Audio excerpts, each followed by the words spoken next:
broadcast is live. We are live.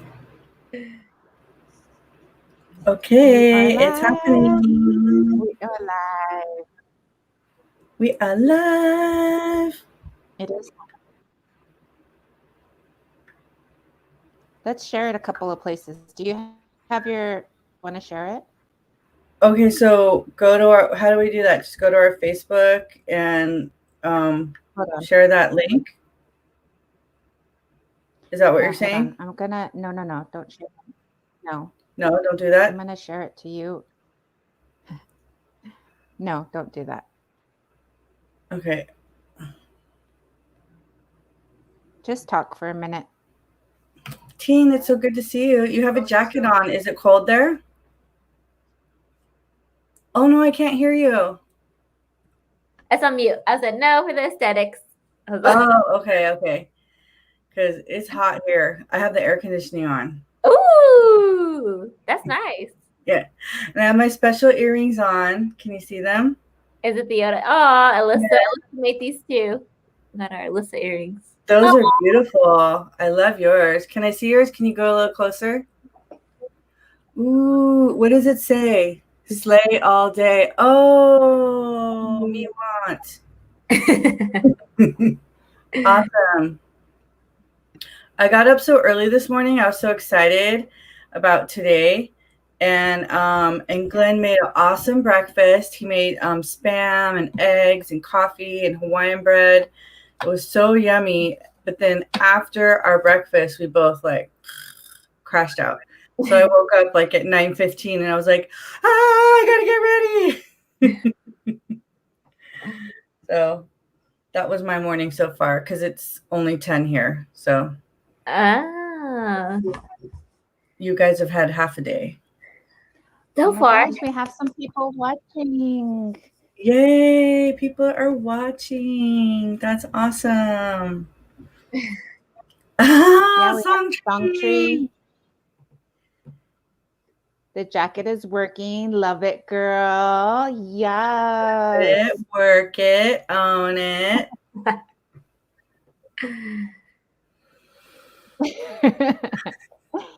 And we also have Ed Duran. Yay. Hello. I also like your background, Teen. Thank you. Is it a blanket or a towel? It's a blanket. It's beautiful. Yeah. You can't see in the detail, but it has a lot of mini hair on it. Oh. Well, that's why it's good for a background, in the back. How is Minnie? She's good. She's really good. Yeah, she's good. She's getting older, so I see it, but she's good. Yeah. Emily and I just became friends on Fitbit. Oh my gosh, Emily, I'm wearing your earrings. Oh my gosh, yay, it's meant to be. I know, right? Emily made my earrings for me and they're freaking amazing. I always get them. So shout out to Emily, Winnie in the chat. And if you need some bad A earrings like this, get in contact with her. Mm-hmm. These are not the only pair that I own of custom earrings. We have some awesome individuals in the chat.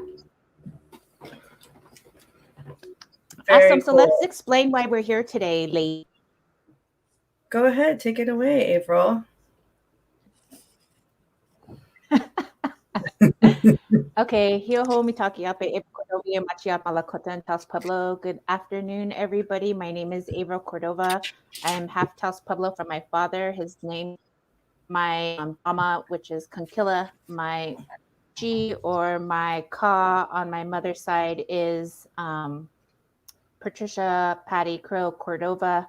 And that's who I am. I'm the owner-operator of ACN Associates, and here today with my amazing, strong, funny friends, girlfriends, confidants, and I'll pass it over to Justine so she can introduce herself. Cool. Awesome.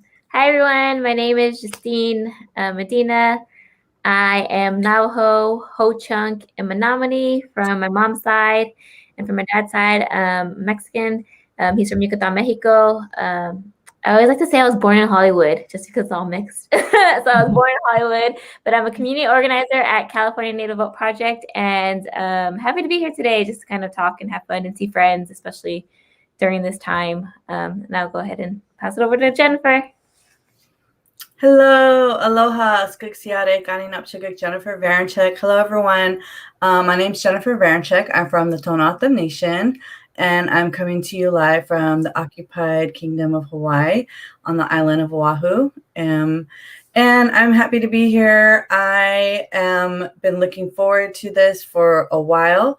I'm a filmmaker and also a Native consultant, and we're here to just chit chat and catch up, which I'm really excited because I haven't seen Justine in a while. Well, I haven't seen actually either one of you in over more than a year in real life, but virtually I've seen you guys, but not in a while, Justine. The end. La la la. La la. So today we're here, and this has been a long time coming, and we've talked about this for a while. And we were talking about podcasts. We were talking about, and this was like last year. I don't know when, like in October. Yeah, I think don't so. remember when, but Summertime. Yeah, it was like last year. We were talking about having like a podcast and doing all this stuff, and then life happened, and then I was like, hey, let's do this on this platform that I have. So we named it, or this program is called Sissy, Unci, and Aunties. So Sissy, a sister, in Unci, which means grandma in Lakota, and aunties, because who doesn't have that auntie that they want to turn to, have fun with, laugh with, and just chit chat. So that's what we're here today. And the topic that we're going to be talking about today is my exes live in Texas. Oh, and prayers to Texas, though. Hopefully, to hear that the president just declared an emergency today. So that was awesome. But I'm going to actually turn it over to Jen, because this is your topic. Thank you. Our topic. My suggestion. My suggestion came out of that recently. It was Valentine's Day, and I always love Valentine's Day. And I had a great Valentine's, and I'm in a stable relationship right now, and I'm really grateful for that. Very healthy, and we have great communication, all of that. But every Valentine's Day, for at least a moment, I flash back to this one Valentine's Day way back when there was this guy that I liked, and I thought he liked me, and he asked me out on a date on Valentine's, which I was so excited for. We had been like, I don't know, kind of seeing each other or talking or whatever. I'm not sure what the terminology is, but we had been kind of like in communication, and so he asked me out on a date, which I was so excited for, because I think, as anyone knows, like if you're asked out on a date on Valentine's Day, it's kind of like, it's a thing. So we were going to meet at this particular location, and then we were going to meet at this bar that we always went to. Like everyone in our group, we always hung out at this particular bar. And after that, we were going to decide what we were going to do and where we were going to go, because it was in the middle of town. So like you could walk to like a ton of places. And then we, see how the evening goes. So I decided to go there early because, like I said, we all hung out there. Like that's like, where we would hang. And I went there with some friends, and we were gonna, grab a drink, play some pool or throw some darts or whatever. And then I was gonna go on my date. So I'm sitting there at the bar, and who walks in with his arm around another woman but my date? And he was clearly busted, like clearly, like they were in a moment of like, you know, I don't know what they were doing, but they were very happy about whatever they were just doing.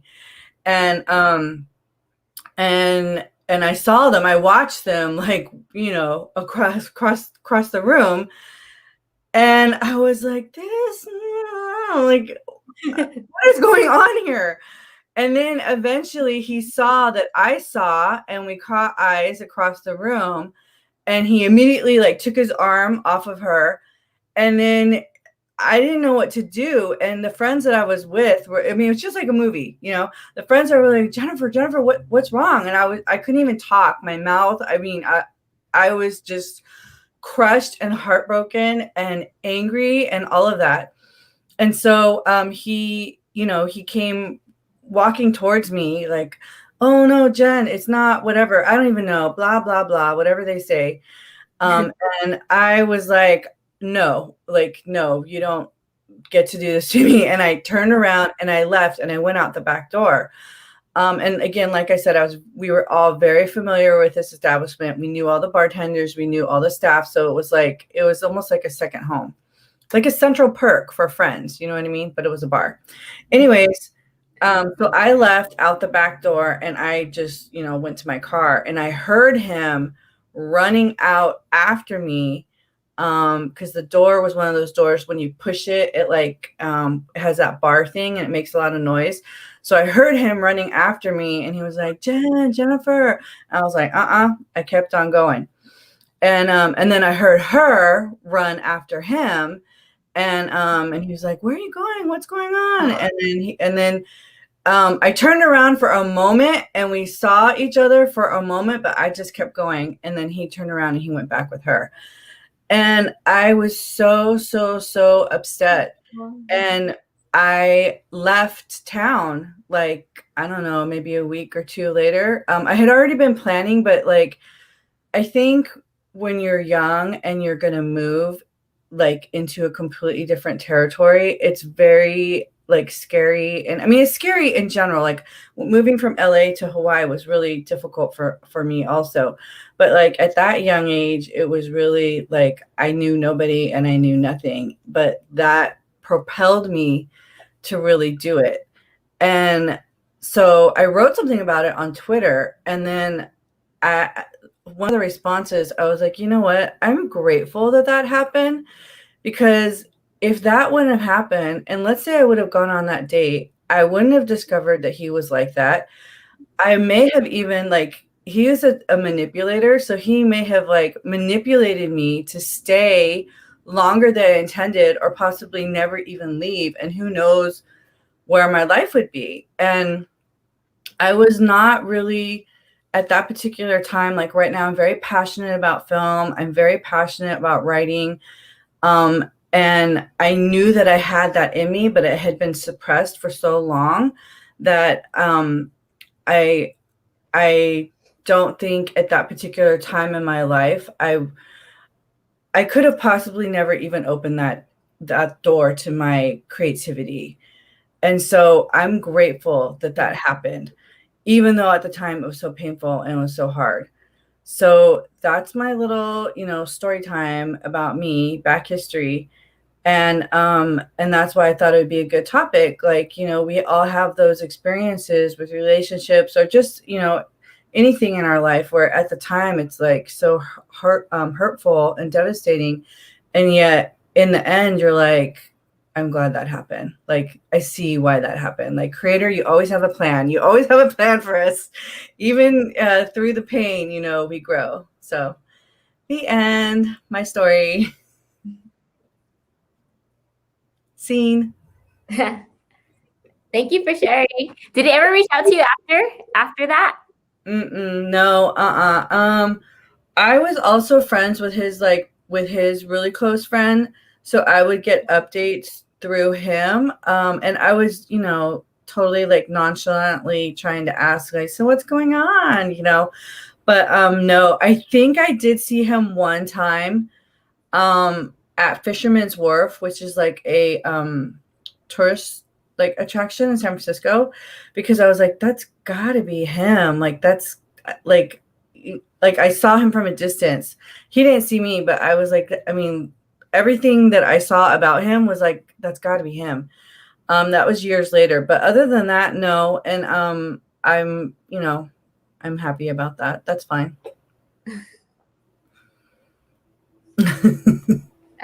No, yeah, those heartbreaks.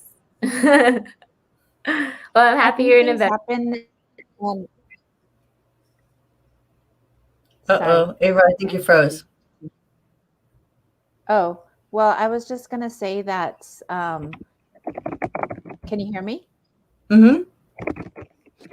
Okay, great. I was just gonna say that, like you said, things happen for a reason, and and there was a reason why you were there, and that he walked in with somebody else. So before you even got into the relationship that he wasn't a good individual to be with anyways. So things happen for a reason. And now you're in Hawaii, right?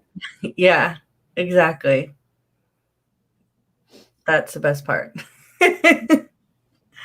But I do think about, like, what if, and not in a positive way. Like, I know sometimes people are like, oh, what if I would have, and I don't really think about that often with any of the people that I've been with in the past. But in this particular case, I always, every single Valentine's Day, have like a momentary flashback. Yeah. That's so weird how it's every single Valentine's Day. I wonder, I'm trying to like, give you good energy. So maybe one Valentine's Day, you just won't think about it. Yeah, me too. I mean, I think in the beginning when I thought about it, it was like, but now it's kind of like, I don't know, like a little smile on my face, because I think of that woman back then, me, and I was strong enough to leave, but that story about the scorpion and the frog, where the scorpion wants to go across the lake, and the frog asked the frog for a ride on his back, and the frog's like, no, because you're going to sting me. And then the scorpion's like, no, I won't. But then they cross, and then the scorpion does sting him after they get to the other side. And the frog's like, why? You promised me. And he's like, hey, you knew I was a scorpion. That's what I do. Like, I knew he was bad news from the beginning. Like, he had a reputation of being this particular way because he was handsome. He came from a really wealthy family. Like, all of the things that he was really outgoing, like very personable, charming. So I knew that, like, going in, but I still, played with fire. So just jump right in. Yep. Get on my back. I'll give you a ride across the river. Yeah, I know I've been in similar situations, like a similar kind of relationship like that, and like kind of like that toxic energy, and kind of like it's passion, it's drama, it's fun, but at the same time there's like this other end where it's not, fun, and it's not passionate at all. It's like, I had to get out of this. So I'm glad, like, you found that strength to stand up for yourself and just say like, nope, and just leave. Because there are moments, that you do feel weak, and you're just like, oh, what if maybe there's something wrong, or maybe that was really his just friend. But yeah, I'm glad that leads into you creating those boundaries and setting up your relationships for now, Yeah, totally. I probably would have, I probably could have done all those things that you just said, like, oh, they're just friends. I probably would have, fallen into that, but thank God I didn't. Yeah, I mean, I've fallen into it. I'm like, oh, that's just a friend. And it absolutely wasn't.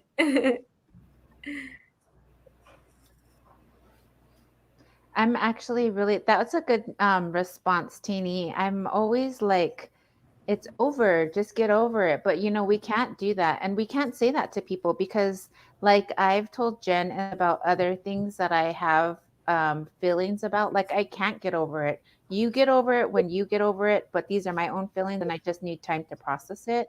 So I'm really glad that what you said, Teeny, was like a good response, because it takes time, and hopefully too in the future, I hope one day that one Valentine's Day that you won't think about that. Totally. What did you do for Valentine's Day this year? I see in the comments.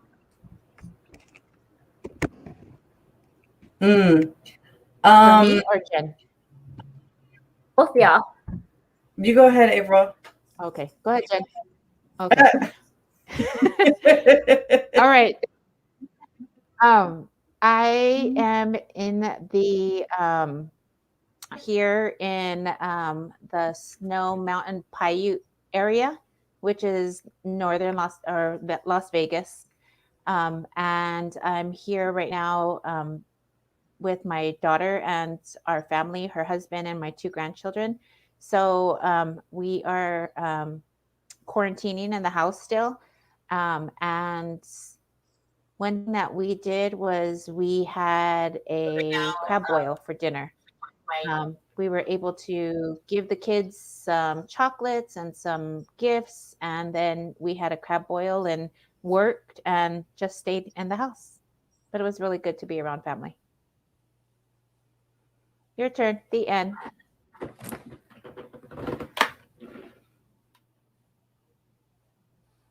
Jen. Oh, me? I thought you were asking Teeny. Okay, Yeah. me. Well, whoever. I'll go really quick. What did we do? We had a really good so we're very food based here in this home. And also really into like exploring and finding like new recipes and things to make. So Glenn purchased we got some ribs, and he also purchased like these big prawns that I had never cooked before, so I had to look up a recipe. So we had ribs, we had prawns. He had the night before Valentine's Day. I absolutely love flowers. Like flowers are my thing. So it was kind of like Pretty Woman, where Richard Gere like drives up with the flowers. So he drove up to our house with this music blasting, enough to make me go like, what is going on outside? And I walked out, and he was standing there, and he had a dozen roses, and it was very like, oh, that's really sweet. Now turn off the music because everybody's looking at us, like all our neighbors. But yeah, so he got some roses, so we had those out on the table. I think in the earlier part of the day we went to the beach. So we just hung out at the beach with our dog Coco, and then we had a really good dinner. Yeah, it was a very calm, like relaxing Valentine's Day. It was great. Like I said, things are really like stable now, and that's good. So it was a beautiful day. Your turn, Teen. Yeah, I'll share. Yeah, Valentine's Day. I feel like a lot of things flood my mind. I love Valentine's Day. I love the love. I think when I was single, I used to love just buying all the candy for myself and then just eating it. I remember one Valentine's Day, like I took my niece and my nephew and my nephew's mom to go like doing golf and stuff and everything. So I love Valentine's Day. But then I also had like a really bad relationship, and they really made Valentine's Day disgusting. Like just gave me like an Amazon gift card and be like, oh, that like a $25 one, like not even covering shipping, like a $25 gift card is like happy Valentine's Day. And so this year, like, and now, fast forward now, I'm so happy that Matt's looking at me right now too. That I'm with Matt, and he's so sweet, just so handsome, and just so respectful. And this Valentine's Day, I'm kind of a little bit more low key. It's so interesting, I think, because I'm so like feeling protected in the relationship and feeling so solid in it, where it's just like I just want to spend time with you. So this year we made bison burgers, and we also had some veggies, some chocolate covered strawberries, a little bit of champagne for dinner, and he bought me flowers. So just low key. He also had a project due that day, so it was kind of nice because we had our dinner. But it was just nice to knowing that I was in a very comfortable relationship where I didn't have to maximize it all to feel comfortable or solidify in that relationship. But it was cute. We cook now, so I really wanted to cook together on Valentine's Day because I heard that that's supposed to bring you closer together, even though we argue sometimes. I'd be like, you just do it. Like it does bring us closer together while we're cooking those bison burgers. How were those burgers?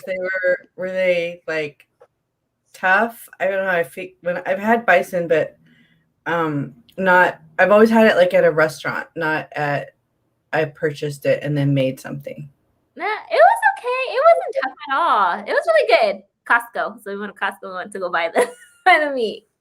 But yeah, it was good. We had my chocolate covered strawberries. We ate them all in bed. Yum. That's cool. Jen has a story on strawberries.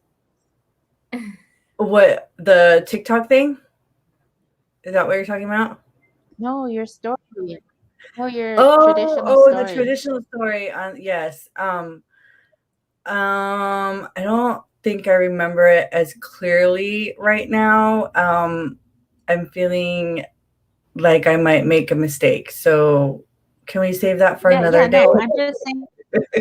I didn't expect you to do it. I'm just saying you have a story on traditional strawberry, like a creation story on traditional strawberries, but maybe that can be the next one when we do storytelling.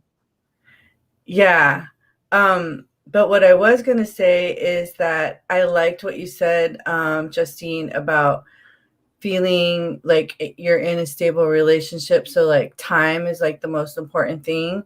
And I totally agree with you. Like, I think when I was younger or just like in my past, like Valentine's Day was a little more elevated. Like it was more about an event or something like that.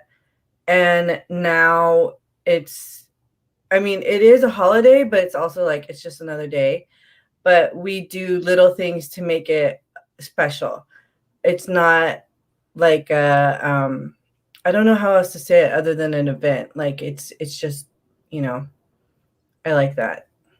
Yeah. You know what? One Valentine's weekend, I think it was, that I really like is when y'all put on the Sweetheart Run. That was so cute.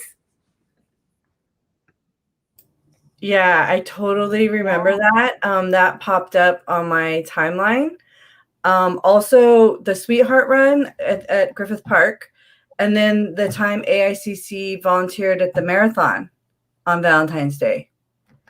That was that popped up on my timeline too. And that was very memorable. Like being out there together, cheering on all the marathoners in our matching shirts and everything. And just like, that was a good day. Mm-hmm. Those are good Valentine's. We have so many great memories.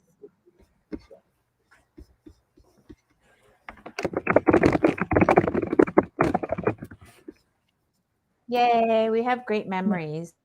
I know that I like how you said also, Teeny, about a stable relationship or being protected or feeling protected. And I know as we grow older, we don't need all of those friends, or we don't need all of those people. I talk toxic too. I know a lot of the times there's energies out or toxic individuals that you might be in your family or might be, a friend. But for me, I'm like, I don't want any toxicity in my life. So I just keep a distance and do what I got to do, because I want my bubble to be happy. And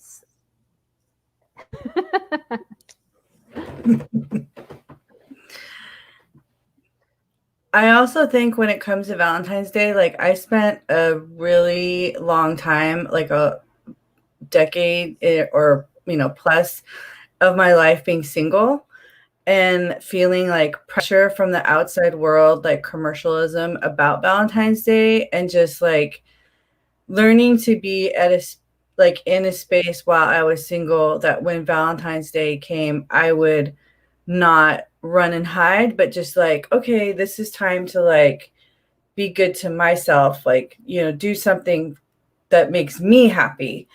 And back, pre-pandemic, something that I really love to do is I love to go to the movies by myself. I absolutely love it.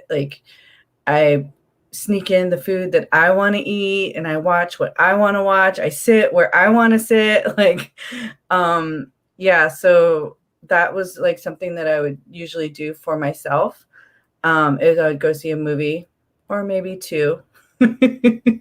Or do something, you know, special for myself that made me happy on Valentine's Day. That's such an inspiration because I'm very much well, I don't know. I am not able to go to the movies by myself. I always say that my twin sister, I've been born with somebody. So I always feel like a need to be around somebody or have somebody with me. So it's always been scary for me to go to the movies by myself. But that is a goal of mine to do. Um, I just, I just, I don't right now, like in this space, I don't think I could do it. But one of my daughter was telling me that here in Las Vegas, you can rent out a movie theater for $100. So maybe if I rented it out and just went by myself, then that would be a different thing. But I would That's have my cool. family too. Yeah. I don't know. For me, I feel like with like doing things by myself, like it's a little bit, I do have a little hesitancy to eat at a restaurant by myself. I can do it. I've done it. But if I had to choose between the two, like going to a movie is like so easy. Like it's my favorite thing to do. But I do have those challenges of like, there are other things that like, I don't know, that I don't like to do by myself.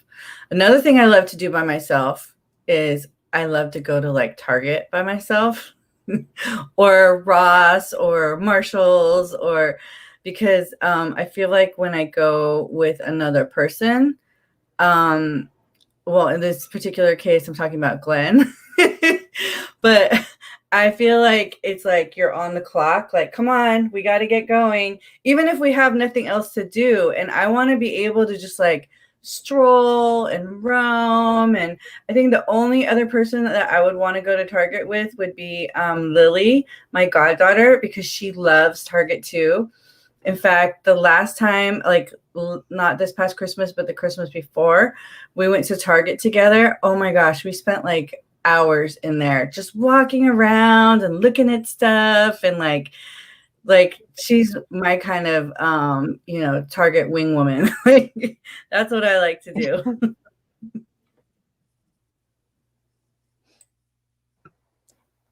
That's cool. I can shop by myself. I can eat at a restaurant. I didn't used to be able to eat at a restaurant, but I can eat at a restaurant by myself. I just need to get over the hump of going to the movies by myself.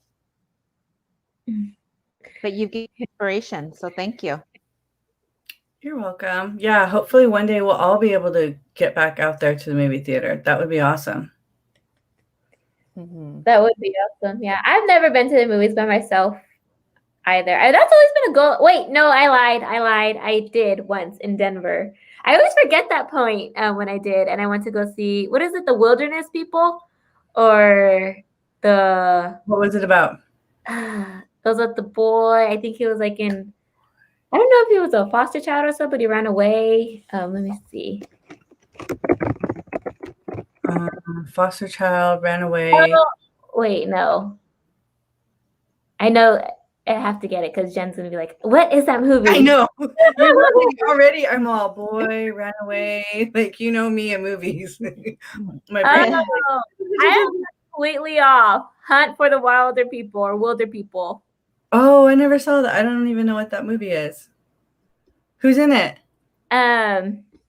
It is directed by Taki Waititi.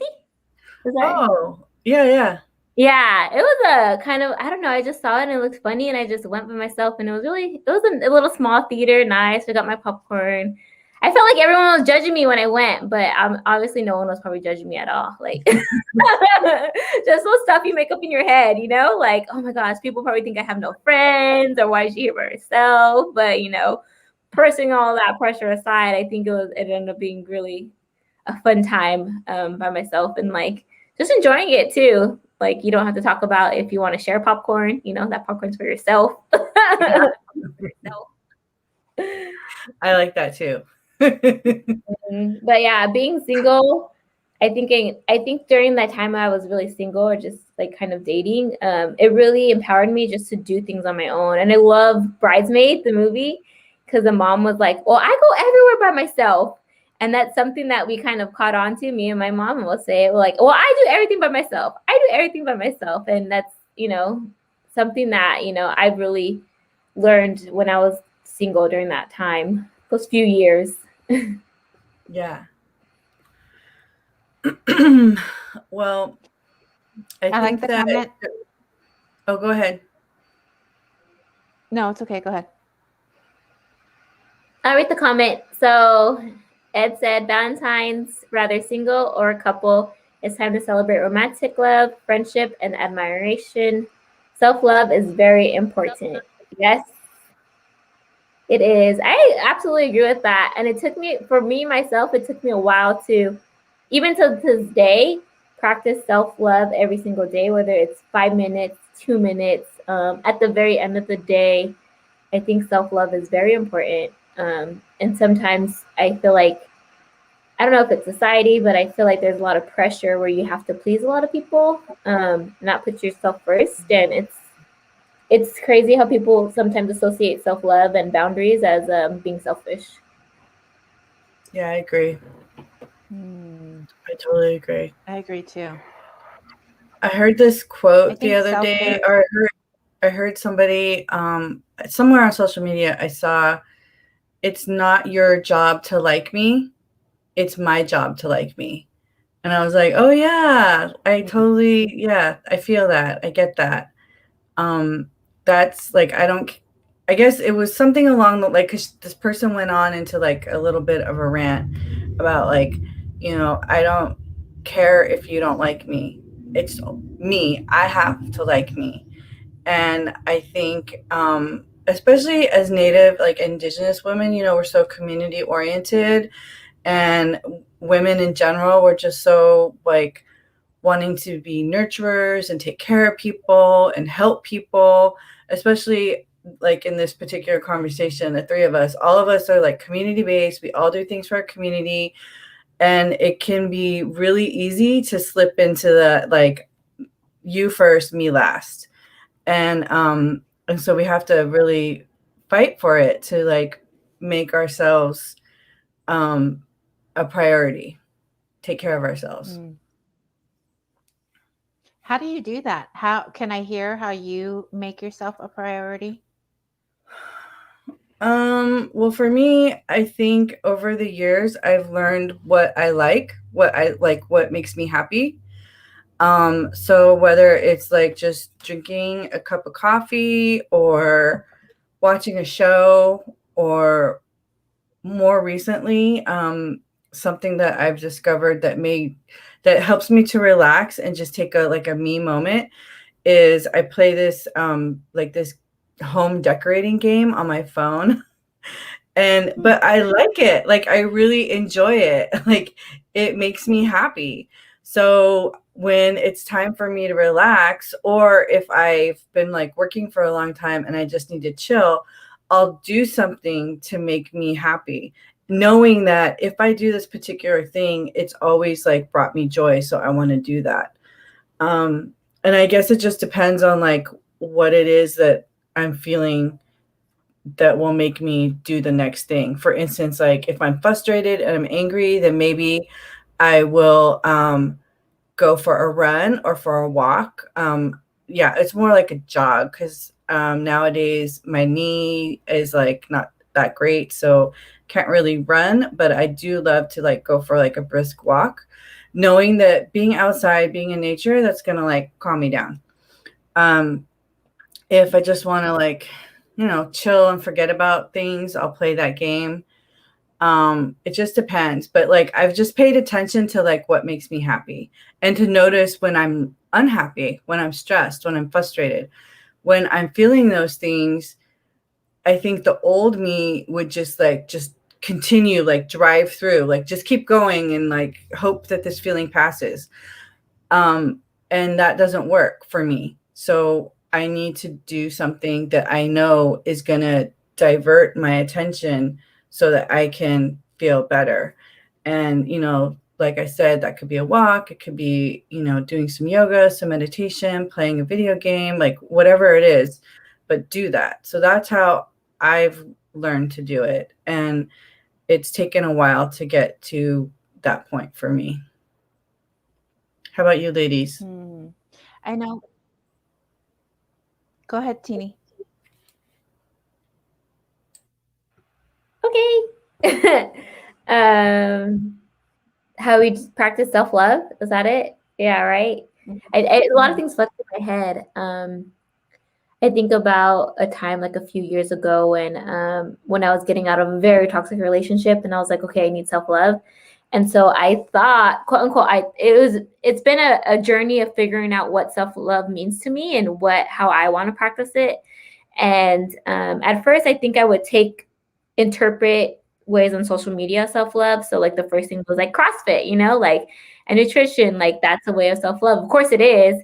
But I realized like after participating in CrossFit and doing like nutrition and losing a lot of weight, like I still wasn't happy. Like I was at a good place, but I wasn't happy. So like mentally I was like, what, how am I still feeling so sad? Like, with these, even though I've like lift weights and everything. And then I was like, okay, I need to practice more self-love. So I went to therapy to kind of unpack a lot of things. So for me, therapy is one way I have really put a lot of work in to practice self-love and to recognize when I am feeling overwhelmed, to recognize when I'm feeling angry, to recognize my emotions. And once I recognize those, like, I guess, uncomfortable emotions, I kind of stop, evaluate the situation, either walk away, either put on makeup, or watch YouTube TVs, or put on music really loud. My favorite thing right now that I didn't know I really enjoy, but I enjoy now,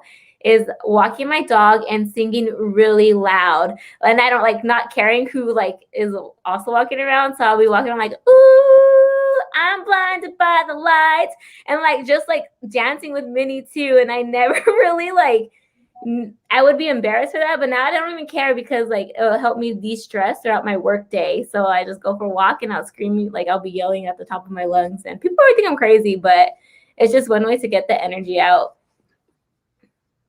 Mm-hmm. I love that. And I can totally see you walking around and singing. I don't even know if I could do that. But that's awesome. Yeah, that was very inspired by. Try it. Yeah, it was inspired by this girl who actually walks around my block just like dancing and like singing. And I was like, I wonder how that feels, like, and it feels really good. So now I understand why she does it. So now we'll probably pass each other all dancing and singing. Oh, she started a trend. That's so Maybe awesome. I'll try that I think over I'm going to here. do that. Yes, let's me and you both try it.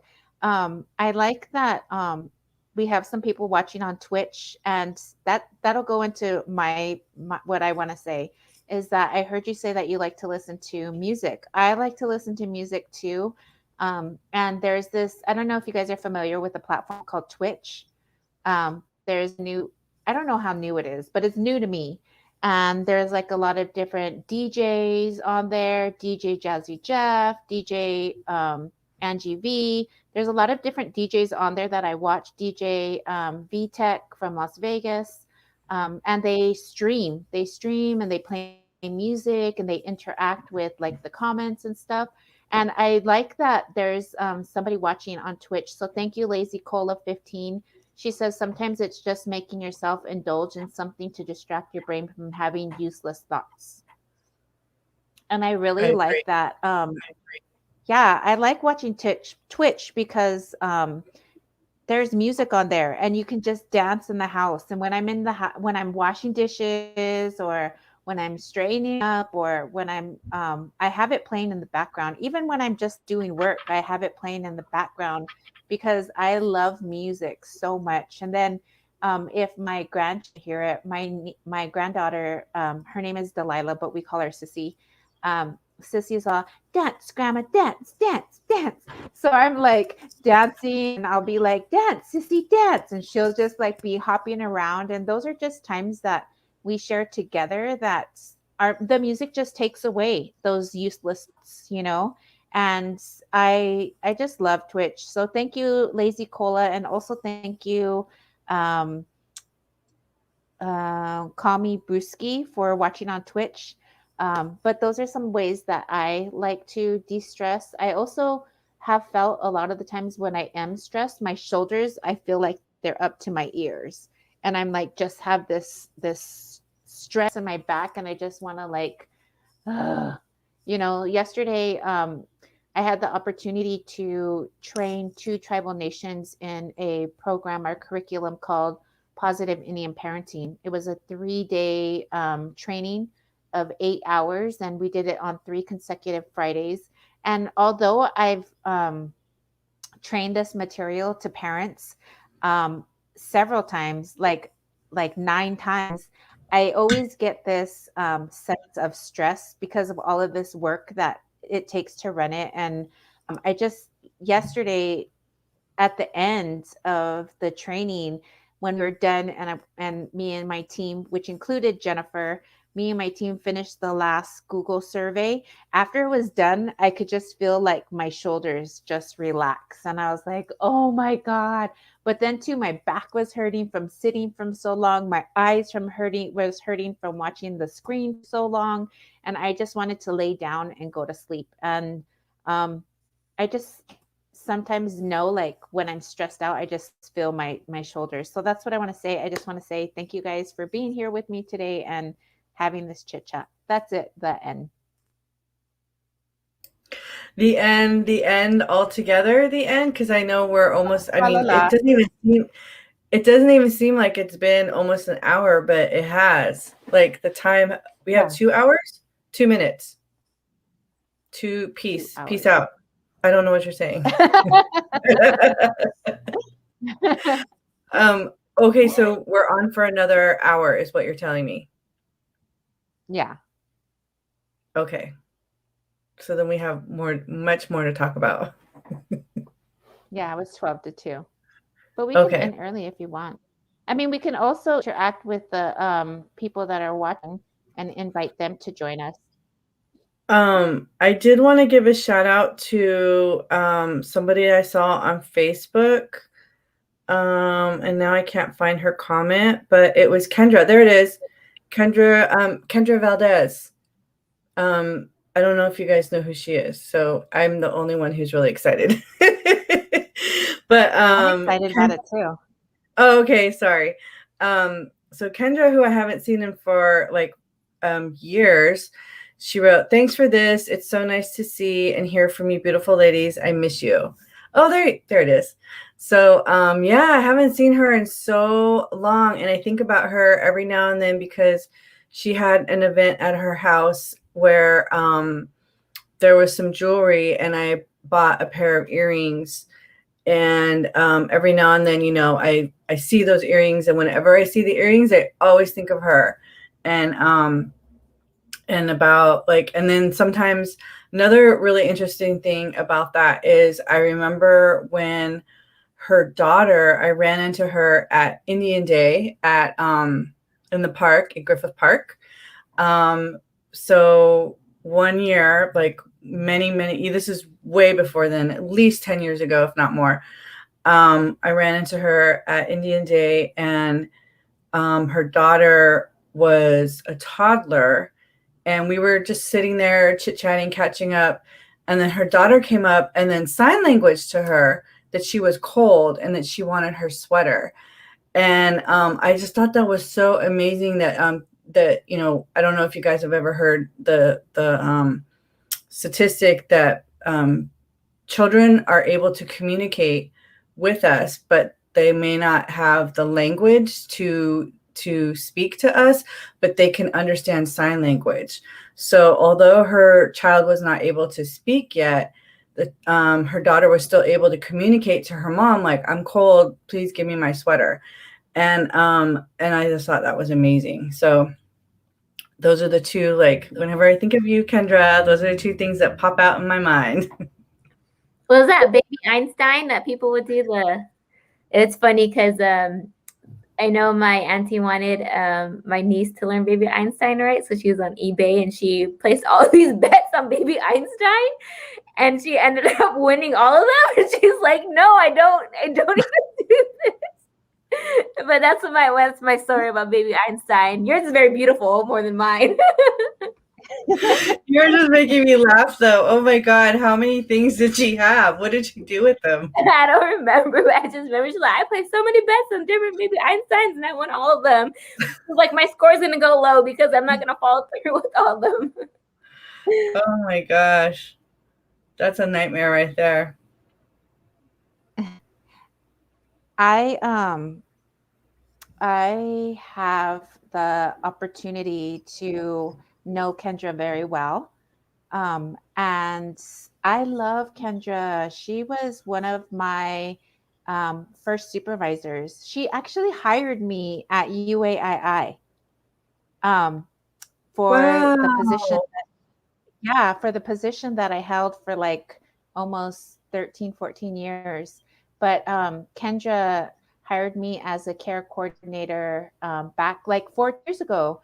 So she was such a positive supervisor. She was such a individual who supported me. She was such an individual who nurtured me to like be the best person that I can be. And even when I didn't have the opportunity, or not the opportunity, even when I was getting along with somebody that I knew very, very well, I was just like, I don't understand why we can't get along, or not get along or agree on a situation. And we had weekly supervision. And one of the things that she told me is like, she listened to the problem and she was like, are you willing to talk to her about how you feel? And I was like, she goes, because if you can't, I will, but I want to try to have you talk to her first. And just being able to listen and support me and encourage me to communicate the problem with the individual, it so helped, because I did then go to the person and I was like, these are the issues that I have. How can we resolve it? And it was as simple as that. She was, oh my God, so loving, so caring, such an inspiration in my career, such an inspiration I'm getting teary eyes, such an inspiration to me to be the best person that I can be and help a community. I love Kendra. And now that she's here, I just want to say thank you. Ta'a Pilamayaye. Thank you so much, Kendra, for loving me when I didn't know how to love myself, or help me be the best person I can be in a professional setting. I was even late to my job interview with her. And she called me and she was like, are you okay? We have a job interview like at 12 o'clock. It's 12, I don't know, 12:15. And I was like, I'm lost. I can't find the place. And she's all like, where are you? It'll be okay. Even from before I was even hired, she was like helping me through. And when I got there after, I was just like, I felt so relieved to have her on my side, even before she even hired me. So thank you, Kendra, very much for being a part of my life. Oh, I love that story. And I'm so glad that you were hired there, because I feel like that was when I worked there and was able to really work with you. And that's amazing. I didn't know that she was the one that hired you. Thank you for sharing that story. Mm-hmm. That's awesome. Yeah. It was a great time. We have a comment from Lazy Cola. Fun question. Something you guys would do if you weren't afraid of it. I like that. It reminds me of this coffee cup that I did not purchase, but I took a picture of, and it said, what would you do if you knew you wouldn't fail? And for me, I don't really know the answer to that question because I feel like I'm in a space now where I'm kind of like doing it. Of course, mine, for those that are watching and don't know me, I'm a filmmaker and I have made a variety of short films. And I'm wanting to this year move into the world of feature films. And I write scripts and then I direct them. And so right now I'm in the process of putting together my next project. So I think for me, it would be something around that, but I'm not really quite sure. Like I have to think about it for a second. What would I do? I know, like for instance, I had to ask. The film that I'm working on right now is about MMIW, missing and murdered Indigenous women, and I'm very passionate about having to have the characters, the 4 women that are in my script, and it takes place on a reservation. I want them to be Indigenous. So I emailed 3 women that I know here on the island and asked them if they'd participate. And I was, thankfully they said yes. But I remember, and I don't know if I see it says Lene's here. She's one of the women that I asked, Dr. Lene Lawrence. But before I hit send on that email, I mean, what would you do if you weren't afraid? I was terrified. Here's my sage back here. I like burned some sage over the computer. I was like, please, it was like a really, really difficult for me to ask that. But thankfully, they were like, yes, oh my gosh, we want to be a part of it. So I don't know. I feel like I'm learning to cross those bridges. I totally love the question. I got to think about it more. So whoever wants to jump in, please. Let me put my thinking cap on. The first thing that came to my mind, I was thinking about it last night, and it was funny because Matt plays Call of Duty now, right? And I'm like, oh man, I want to play. I wish I could play, and everything looks so cool. And he's like, oh, do you want to play? And I was like, oh no, because I'm afraid of having to start from the bottom and getting killed right away and not lasting. But that was just something little that kind of came up. But I didn't realize that I was afraid. I was afraid to learn something new, that hand-eye coordination and everything. I knew that it was going to take time for me to learn that process, and it's just something I just don't want to commit to. But that's something very little that that talks about that. Something I'm afraid. But when I think about this, in a bigger level and in the grand scheme of things, I think about one thing I would do if I wasn't afraid is being my true authentic self in every single spaces. I think there are different spaces where I hold back on things or where I don't vocalize myself. So if I wasn't afraid of that, if people won't accept me as my true authentic self, I think that's something that I wish I can practice a lot more. Oh my gosh, I love that. Yeah, I agree. Go ahead, Jeannie. I know you're going to do something else. Oh, no, go ahead.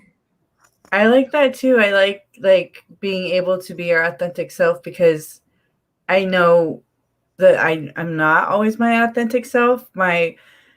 I was just telling Avril this the other day. I was like, on the outside, I was all, okay. But on the inside, I was like, all angry.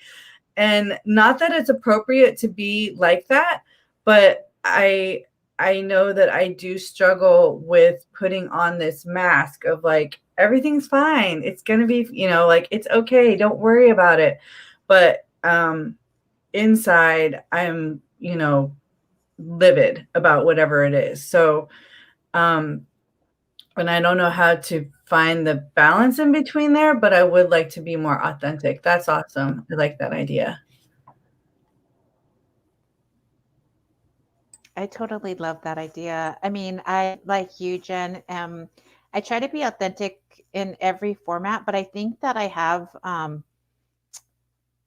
like I can be authentic in my inner circle. I have some individuals surround me and love me, and I can be my authentic self with them. But it's just like the world outside of my bubble is, I've been talked about, I've been lied about, I've been, talked down about from people that I thought were my friends, and people that I thought that I could trust, and I can't be. And I don't necessarily know if it's coming from who it's coming from, but I have an idea, and I can't be around toxicity. So how am I going to be my true authentic self if in the back of my mind I'm thinking like, well, if I talk about other people, then why am I going to tell you my problems when I know you will go out there and talk about my problems to other people?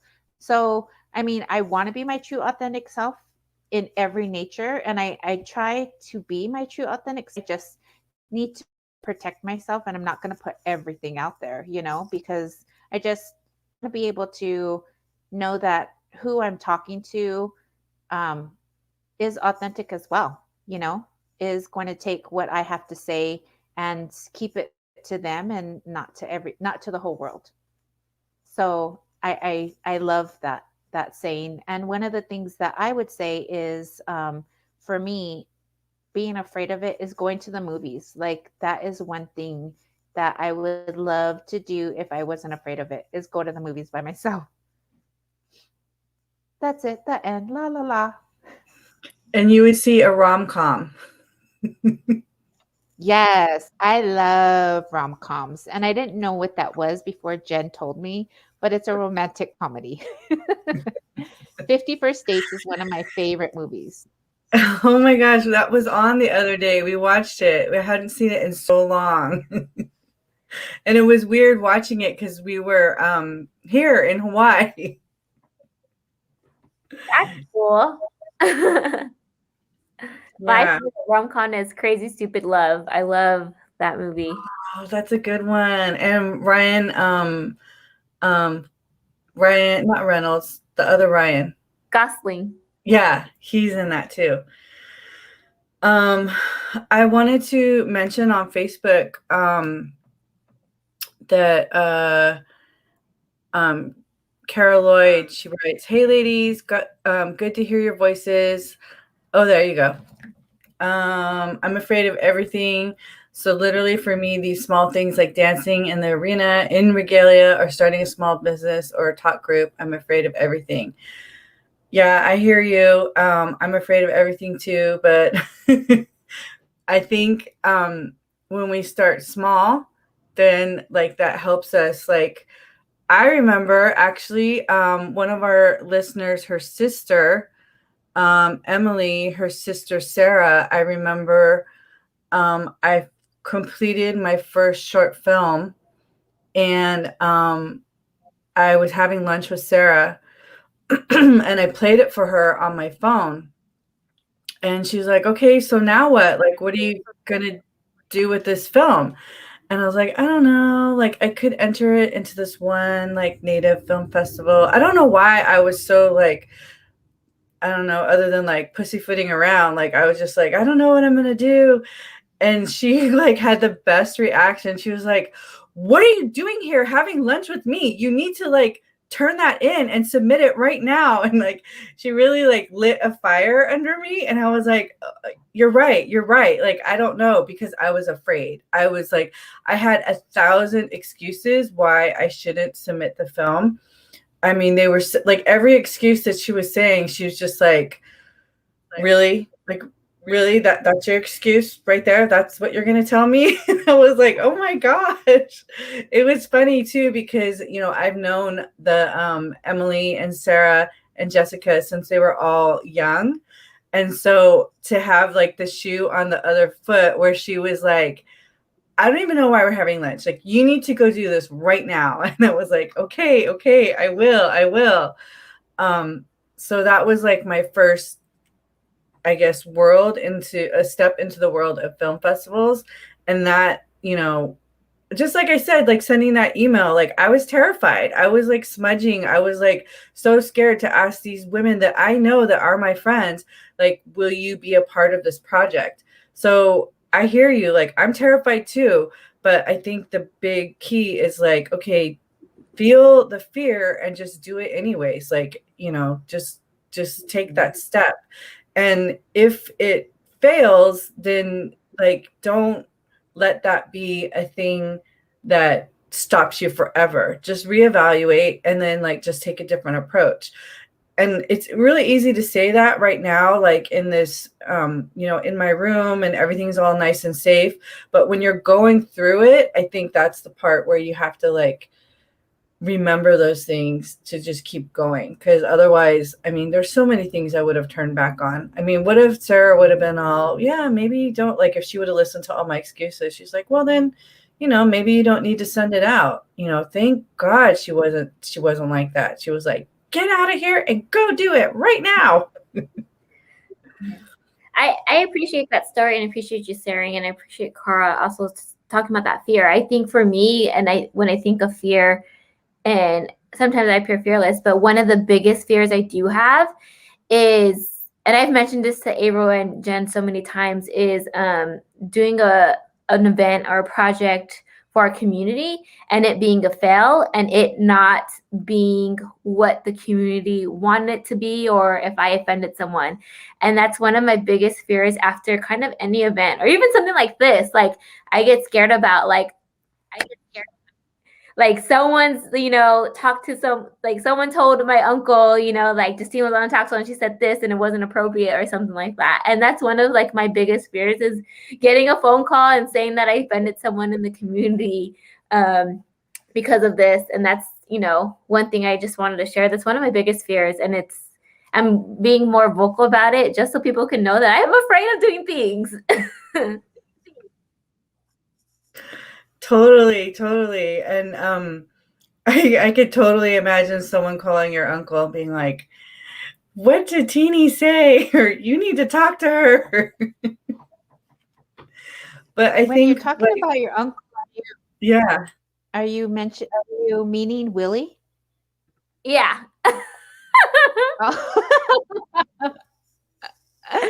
Everyone knows Willie, yeah. Talking about, maybe someone calling Willie, or maybe someone telling y'all, what I did, or, that's one of my biggest fears. And that's something I probably have to overcome myself. I think that a part of that also is like, because you're mentioning our community, and as a I think like the script that I wrote and the project that I'm working on, that was like, it is also in the back of my mind. I'm concerned about how it's going to be received, because it's such a serious topic. And I did have to consult with some people and talk to them about like, what do you think about this idea? And thankfully, the one woman that I did talk to, she talked to some other people that are in the field that are in that realm of MMIW, and they all were like, it sounds great, just be careful. And I've also, just like Avril said, I've been victim of being like canceled or whatever, where people were upset. And I think, there's that picture, I don't know if you guys have ever seen it, where there's like a young, like on one side, there's like a young wolf. It's a cartoon, and he's shot by one arrow and he's like crying and he's like kind of like cowering down. And then on the other side, there's a picture of an older, like tougher wolf, and he has like 10 arrows in him, and he's kind of like giving this look of like, get over it. Like when you're new and you're young, like one little arrow is going to hurt you. But the more you keep doing it and you're going to keep getting shot, like you're going to, it's like, it's just a part of it. Then like you'll be able to face like 10 arrows. And I think the key for me is knowing that my inner circle, the people that I love and I trust and know that are on my side no matter what, that gives me the strength to move forward, to take that leap, because I know that they they have your back, and they have my back. And that's like, I think for the longest time I didn't either realize that, or maybe I didn't even have people, like the right people in my inner circle. Mm-hmm. But now I know that, and I appreciate that. Mm-hmm. You made me laugh when you used the analogy of arrows. I picture myself like trying to dodge them. No, don't get me. Like, but I'm sure, I'll get hit with the arrow soon.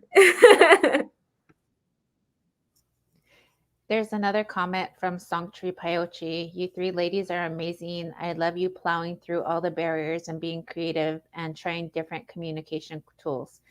So if you don't know, I talked about being a twin earlier and always having somebody. Songchi Payochi is actually my twin sister. And she is one of the individuals that always pushes me. Like I'll tell her an idea and she's like, you need to write it down. You need to write it down. You're going to forget it. This is so awesome. And I'm like, she's one too that also said when I first, during COVID or when it first started, as a small business, as an entrepreneur, I have my business called AC and Associates. I had these contracts to go and do different workshops at a location. And when COVID happened, that all got canceled. But one of the things that my sister Songtree said was like, you need to step up and do something on the web, do something on the internet. So one of my first things that I did was last April 1st was Census Day. And it was COVID, and it was a time and a space where April 1st was the start of like quarantine. And Eric Sanchez had asked me to be a part of this big community event that he was going to do in the San Fernando Valley. And that all got canceled. And I was like, man, we're going through a hard time right now. We just need like a lot of prayer. We just need a lot of energy to get through and get through this. So I was like, we need like jingle dress dance. And on April 1st, I like called all these people and I was telling Eric I have this idea. Let's just do something online. We'll have like some jingle dress dancers come out and we'll do a small event online.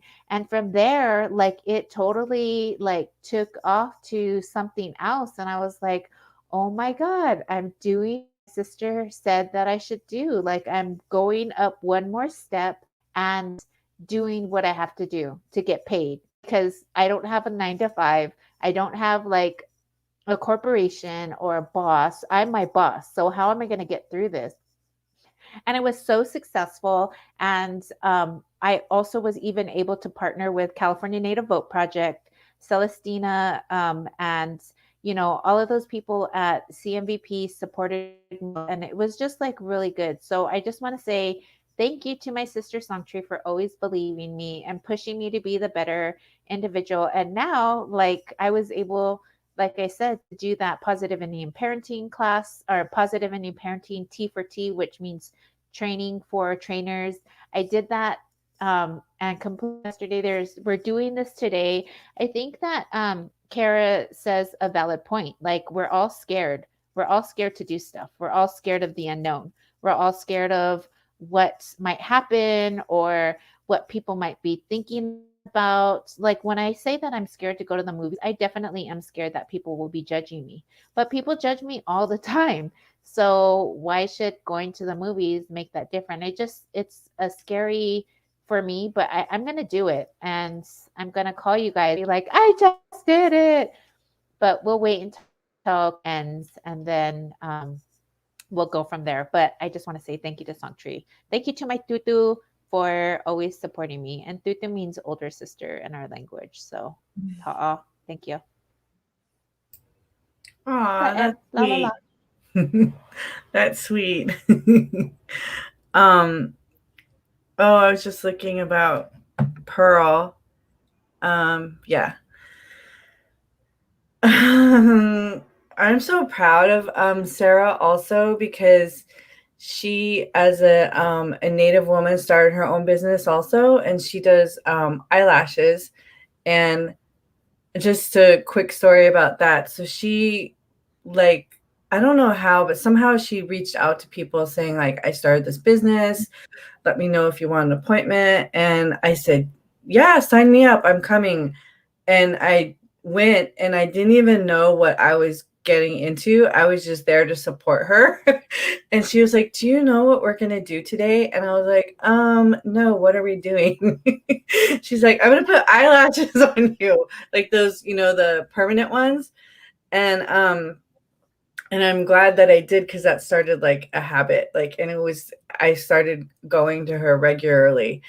And I do miss that. I miss that part of, now with COVID, not being able to go get a lot of just, external things that I absolutely loved, not being able to do that. But I always look forward to being able to go to Sarah and get my eyelashes done, because it was not only like nice to get to feel self-care, but also like to catch up and see what's going on in her life. So that was nice. I want to go to Jessica because I know Jessica has like a facial thing, and I want to try it, but I'm scared. Yeah, she's I don't know. I went to her one time, and I think I left pretty much. I mean, moved. Maybe no, I've been to her more than once. I think I went to 2 different locations too, because I think she moved from one location to the other. But it was good stuff. Good stuff. Now I'm over here. When I first moved here, I found one person that I liked for eyebrow threading, and then we had the lockdown. So I still got to start searching out and finding people, but not till we're good. Not till the panty's over. That's what they say on Twitter. Oh, I like this. Yes. How hard you get hit and keep moving. Yeah, it's important to keep moving. Rocky is actually one of my favorite movies. Surprisingly. Really? Yeah. All of them, not the newer ones. All of them? Huh? Have you seen all of them? Yeah. I don't think I saw Creed though, but I heard it was really good. I need to watch it, but I've seen a lot of them. Yeah. I like this question. If you saw that, if you had a superpower, what would it be and why? So when that first question came up, I don't know if everyone knows, but like I know Avril and Jen knows, but I love lifting weights. So if I had a superpower, I would lift a lot of weights. And it's pretty easy, but yeah, that's all. What's the current weight that you lift, like the heaviest, I guess? For like the heaviest is like I guess back squats. I'm out of plates, so like I can't really see my 1 rep max because I need plates. So if anyone wants to donate plates to me, please let me know, because they're expensive still. Like during this pandemic, it's hard to find like workout equipment, especially those plates. But for my back squat, it's like at 210 right now, I think. But for clean and jerks, it's 155. My goal is 200. I don't know if I'll ever get there, but I'm slowly chipping away at it. That is so cool. I can't even do a pull-up. Pull-ups are hard. I can't do a pull-up. I'm like halfway there, and then Matt's like, you can do it. I'm like, no, I can't. We got a pull-up bar for Christmas, and I just like hang on it, and I use it mostly to stretch my back, or I can do like 3 or 4, lift my knees to my chest, like to work my stomach. But I mean, I can't even I'm not there yet on the pull-up, but I mean, it's my goal. I what think about you, April? when I was little, I always had these dreams, and I can vividly remember them. When I was scared of something, I would run, and I would run really fast, and then I would end up flying. So I think that that would be my superpower, is to not necessarily run away from something that scared me, or something that I was running from, but maybe running to, or just being able to fly, running fast and being able to run and then take off. That's it. That would be my superpower. And I think just being like an eagle, or being able to fly without the fear of falling, but being able to fly on my own, I think it's like a life analogy. That's what I was And thinking. huh? No, I was just thinking that is a life analogy too. I feel like. What about you? I know I'm thinking, well, my first instinct was to say to fly, but I think what I really want is to be able to teleport, like just like think of something and then like be there. That would be amazing. So not only like there wouldn't be any traffic, but just like even overseas, so I could go see my grandson Tristan, or friends like you guys, or my father, or my mother. Just being able to like snap your fingers and you're there. That would be awesome.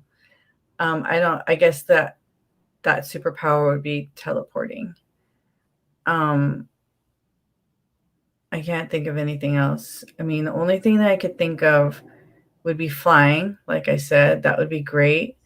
I want to one day hang glide. So going back to that question about what would you do, I think I would like to hang glide, but I don't know if I'll ever realistically do it, because I am really scared and afraid of heights. But I would like to possibly try it. I don't know. It's like something I see and I'm like, oh, one day I want to do that. But then if you actually get me there and like start putting on the equipment and all that, I don't know if I'd actually be able to do it. I remember one year at UAII summer camp,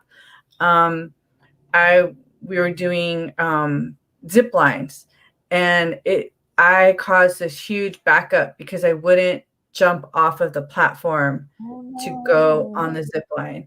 And they had to send somebody up to like talk to me, and like the kids were like, just go, jump, because they have no fear. And I was like, I couldn't do it, but I wanted to do it so badly, and I saw everybody else do it, but for some reason it was so hard for me to just like jump off of the platform. And this one guy, he got up there and he was like, okay, Jennifer, what's going on here? What's the problem? I was like, I'm going to do it. Just give me a minute. And he's like, we gave you like 10 minutes. Like, and I was like, okay, I'm going. And then I ended up going and I did it, and it wasn't that bad. But I remember like, it was really difficult for me because it was so high up. So I am afraid of heights. What about that one where you sit in a seat over the ocean, or if you're on a boat and then they go and then you lift up and you're sitting there? Would you try that? Yeah, I've actually done Maybe that, paragliding. Yeah, I've done that. And that was, I don't know why that one seemed okay. Maybe because you're tethered to the boat. So like you're I don't know. It feels like if you fall or if you go down, like at least you're okay.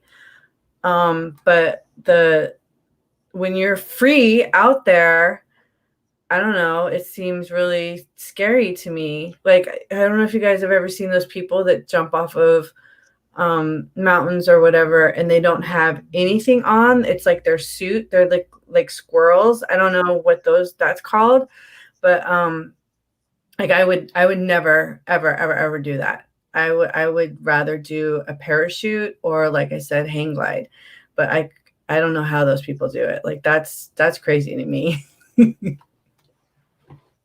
But I guess that's the closest to flying that there is. I like that question though. Yeah, thank you, Call Me Brewski. And thank you for watching on Twitch. So what's happening in the world of each of you guys? I'll let I Teeny know go Jen's first. doing it MMIW. Okay. Nothing. Nothing really. I made a sandwich this morning. But like in general, overall, just working at California Develop Project. I've been on a huge learning curve with like learning how to like community organize and what does organizing mean to me, the different like frameworks of organizing. So it's been a lot of growth at California Develop Project, and I didn't realize this before, but as you know, I've been in close proximities of like Native organizations, but I've never worked for a Native organization before. So this is kind of my first time being in a Native org with on like Native staff and everything, and I really enjoy that feeling and being in that space. But I'm really learning community organizing, what that means to me, and my role in that. So that's kind of just me and the different projects at California Develop Project. And like personally, I think I just literally with the pandemic, I've been inside all day. Like my house is my office space, my laundromat, my gym, my kitchen. Like, so we don't go out. So I literally stay here probably a lot until Matt gets home sometimes, and we'll probably go to Target or something. But I think my dad, he was over a couple of days ago, and he was like, "Don't you get bored here?"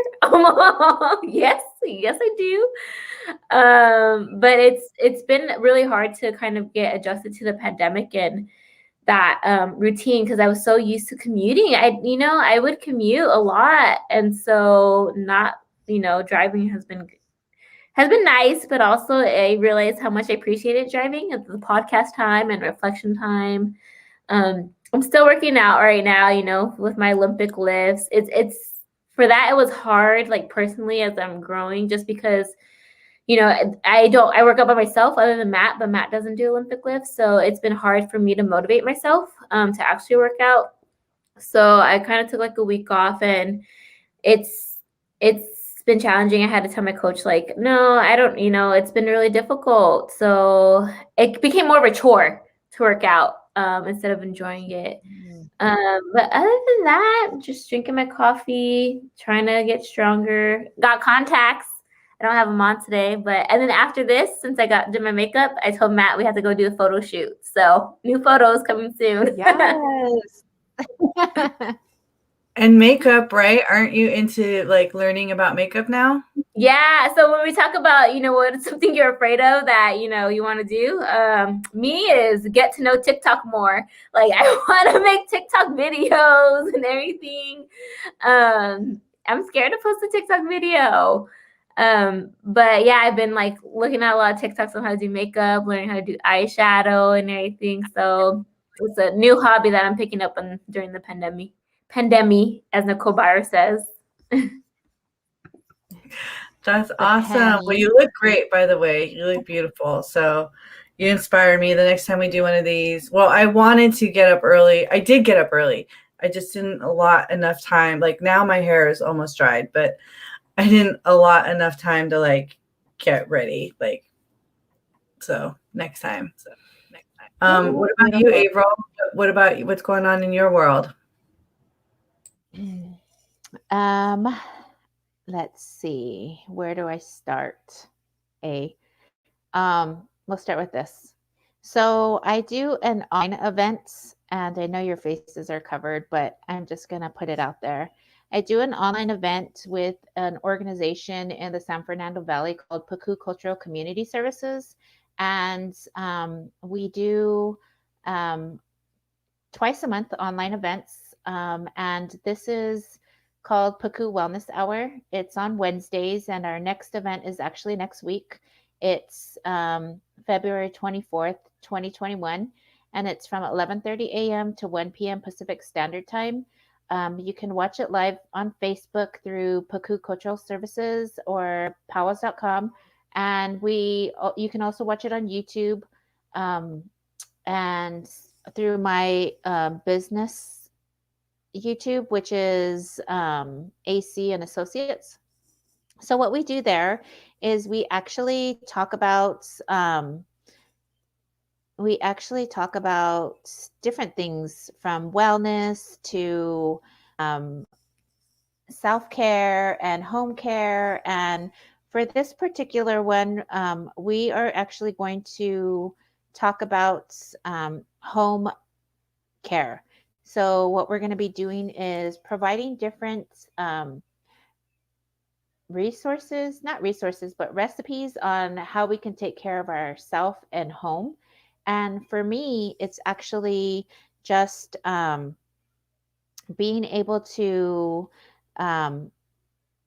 do something where I'm at home and we can utilize different things at home. So on Wednesday, I'm actually going to have a lip scrub that I'm going to do online.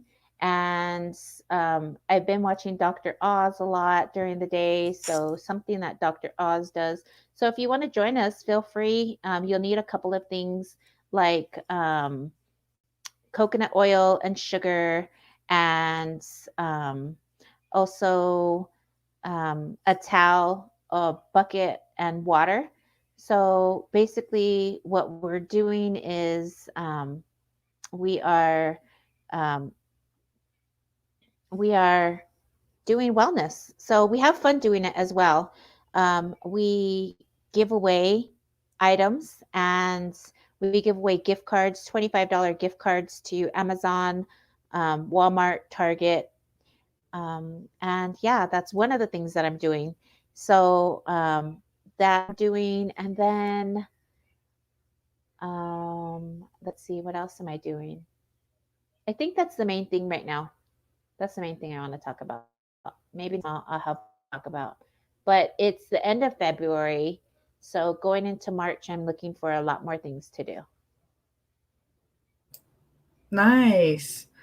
I'm always appreciative of your events. I always register with the possibility of winning one of those gift cards. So that's my favorite part of it.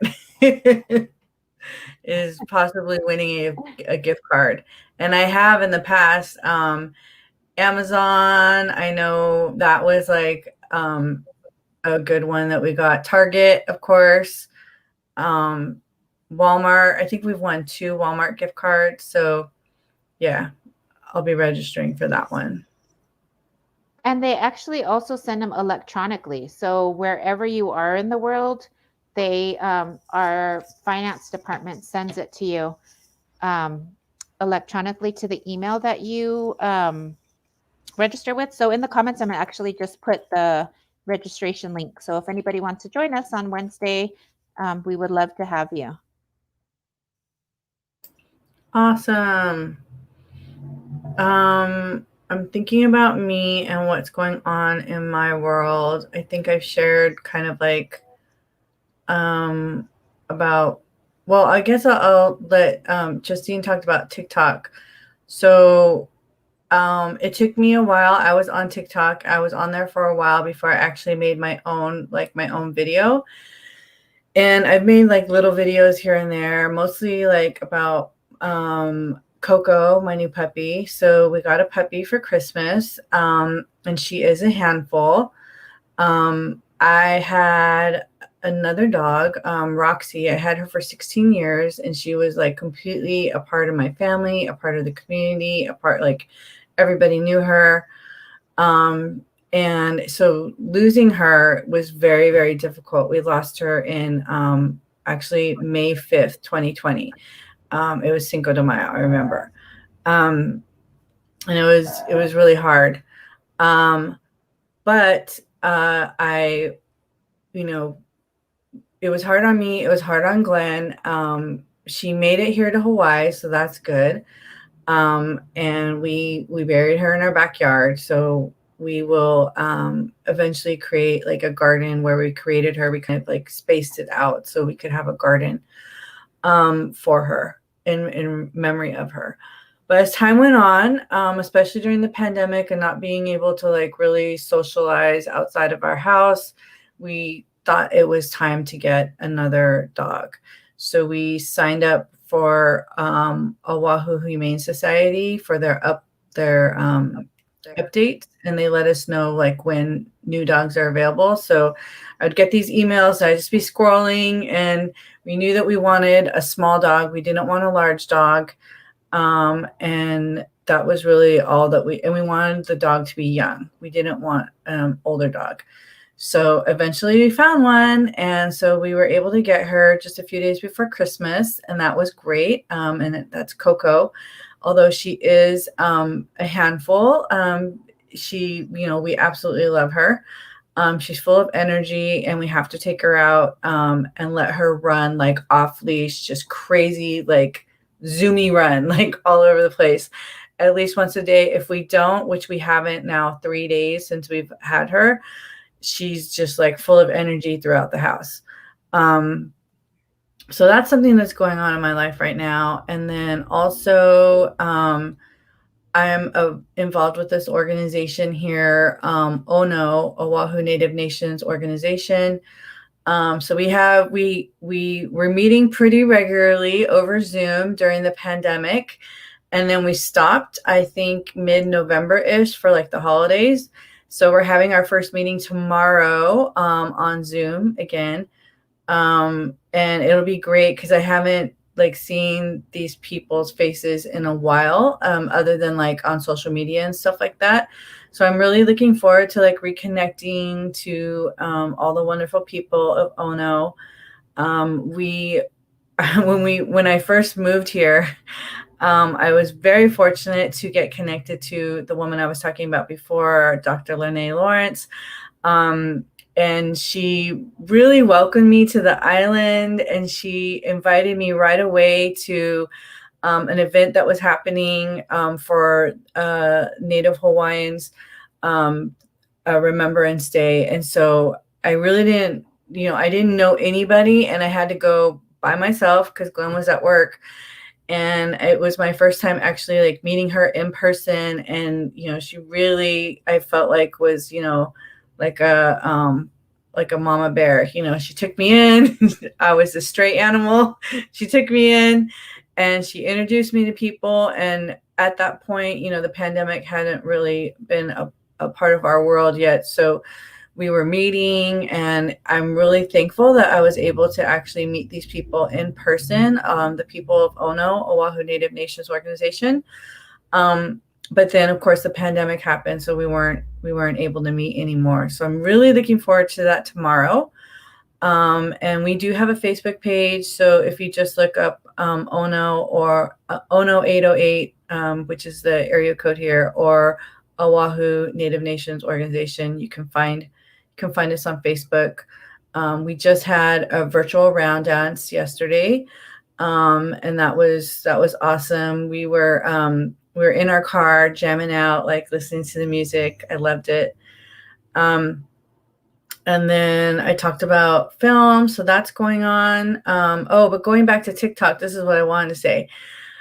So I decided to kind of like document the process of I entered this pitch contest, which is through HFC, Hawaiian Filmmakers Collective.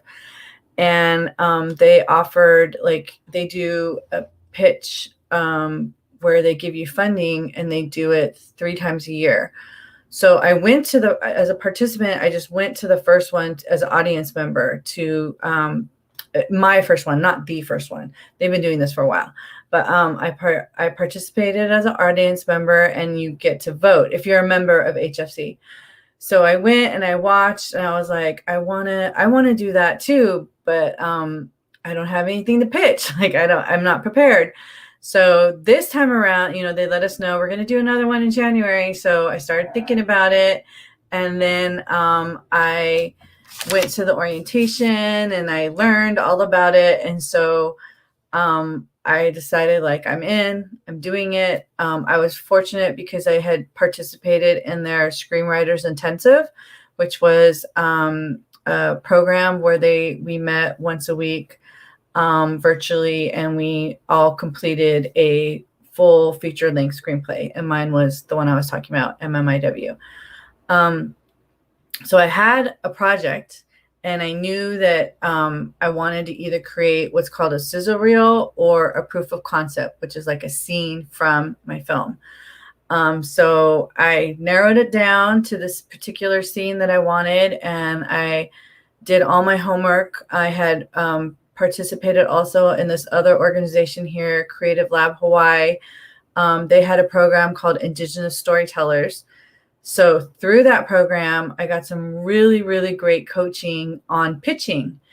And Lucas Brown Eyes was one of our coaches. He's amazing when it comes to pitching. Kelly Lynn D'Angelo, she was a coach. So I had like all these great coaches. And one in particular, Kelly, she gave me very specific things on what to do, like how to make my pitch better than what it was, like how to improve it. So I took all of her notes, and I practiced, and I went on TikTok, and I was like, okay, TikTok, I'm gonna enter this contest, and I'm gonna put it out there that I win, and I'm gonna take you on this journey with me. So I started making these TikTok videos. So I made 4 altogether. And then of course the last one is I won the contest. So that one was like, it's funny to me because I was so like, I had been working on this for so long to get this pitch ready that when it happened and they announced, I was just so like overwhelmed. I just had like tears coming down. Like if I wasn't on camera, I probably would have done an ugly cry. But because like, you know, you're on camera, and there was, I think 33 people all together that were on that Zoom, I was like, hold it together, hold it together. Going back to, again, being your authentic self. I was not being authentic. I was like, yay, I'm so glad I won. I even did like this little gesture, like, yay, I'm glad. But I just had tears coming down. I was so happy. So that's one thing that's going on. I have recorded myself more since then, but I have not had the time, or have not made the time to edit and put more videos out on TikTok. So I'm in the 3rd week of pre-production right now. I'm very fortunate. The woman that I wanted to be my producer, she's the first one that came into my head. She actually emailed me. And so she's my producer.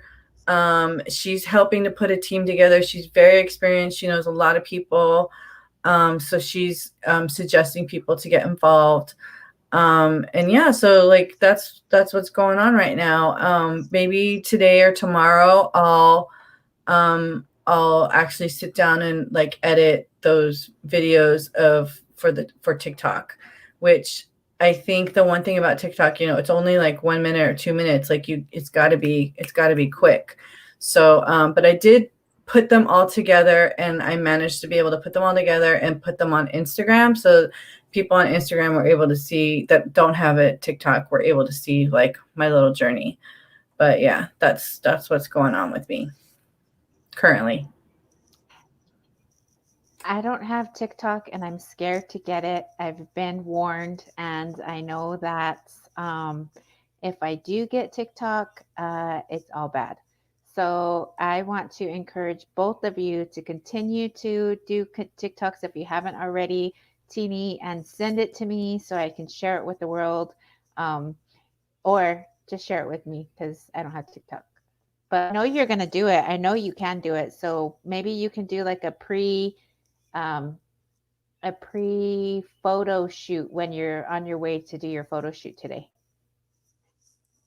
A TikTok video. I don't even know what TikTok's about, but I was just saying, I'm looking at your TikTok right now, Jen. shout out Native Muse. So if anyone wants to add her, but I love your earrings and the one where I think the one that you won. Yes, thank you for mentioning that. Yeah, that's my friend Jennifer, who's actually going to be in the short film. Jennifer Tucker, she's an amazing beater. Oh my gosh, her earrings are so awesome. And there's Willie. Yeah. So funny thing about those earrings, really quick. She put them on Instagram and I was like, I want those earrings. Like I really, really want those earrings. And then we we had a pop-up market for I forget what the holiday we had. There was a reason why we did it, but we had a pop-up in downtown Honolulu, and she was there and she was selling her earrings. And I told Glenn, I was like, if you're wondering what to get me for Christmas, you can go over there and there's a pair of earrings that I've really had my eye on. And he was like, okay. But I know him. And so I know he would probably just wander over there and just like pick any pair. So I had to like ensure that those are the earrings. So I went to Jennifer and I was like, hey, Glenn might come over here later. And if he does, these are the earrings that I want, So let him know, like, if he strays for any other earrings, let him know, like, I really saw Jennifer looking at these particular earrings. So sure enough, I was so blessed that that was my Christmas present. So yeah, they're amazing. And Jennifer Tucker, she is so talented. Her jewelry is like, it's amazing. So that's my first of probably, I'm going to be buying more from her. So thanks for mentioning those earrings. Yeah. You have to send me her Instagram or her Facebook. Yeah, let me look it up. I want to make sure that I'll give her a shout out, but I want to make sure that I know exactly which one it is. So let me find it for you. Is she local? Is she a local? Mm-hmm. Yeah, she's Hawaii. Yeah, she's in Hawaii. I'm trying to remember what nation she is. Let me just look her up and I will find out in a minute. Okay. While you do that, I want to just say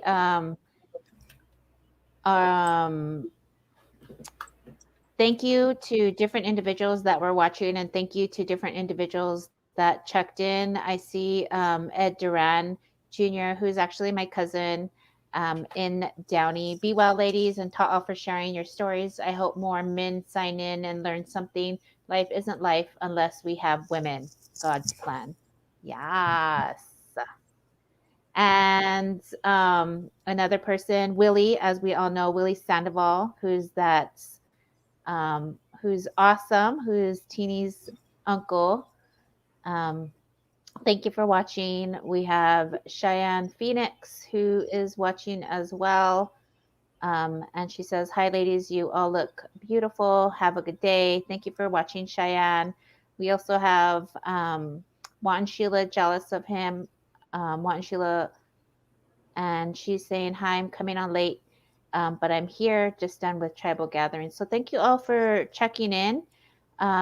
One of the things, we have about 11 more minutes or 10 more minutes to go, but I'm going to go ahead and share Jen's, the person that she stated. Can you tell her name again, Jen? Yeah, Jennifer Tucker and Jennifer Tucker, and she is here local in Hawaii. I think she's Menominee, but I'm not 100% sure. And she's an excellent beater, and she's also really into health and fitness. So Teeny, I think it would be like a really good fit for you to follow her because she's a former bodybuilder, and she's just like amazing. So her and her daughter are going to be a part of the cast for the short film I was talking about. And her daughter's also just, wonderful. There's a video of them where they're on her Instagram where she's, they're working out together, like boxing. And I was like, oh, I love that. Like, empowerment. And she also, with her husband, she owns a vegan restaurant here in Honolulu. So like she's an amazing person. So I say, yeah, give her a follow if you can. And I think, yeah, I'm not sure if she'll be able to join us tomorrow for Ono, the Oahu Native Nations meeting I was talking about virtually, because I remember like on Sundays they do something for their restaurant, but I have been in connection with her, and as far as like the production of the short film. So she's wonderful. She's got great energy, like one of those people like you ladies that when you're around them, it's like it fills you up, it doesn't drain you.